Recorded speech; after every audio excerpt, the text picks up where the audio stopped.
medyo may katotohanan yung tatay ko, may mga habilin na mga sinasabi.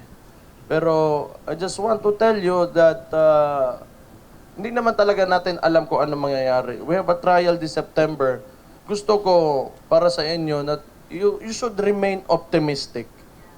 Kasi hindi pwede yung padrino natin nandoon tapos tayo mahina dito. So we have to remain optimistic because for sure, to honor all the things that he did for this country is to pick ourselves up and do it harder than he did.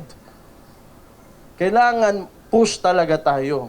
Hindi pwede na nagsakripisyo sa at ipinakita niya lahat ng kaya niyang gawin para sa minamahal niyang bansa at tayo naman ay titigil lang kasi dahil nandun siya sa malayo or tingin niya na wala siya, ganun. Hindi pwede.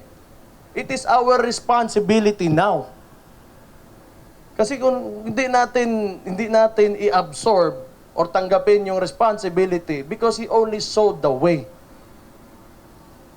Ang maganda doon, may daanan na pinakita yung tao sa atin. Ang kulang na lang, dadaanan na lang natin. Yun ang pinakamahirap sa lahat. Na makita natin kung saan tayo dadaan. And the only thing that we do now is to go through that road.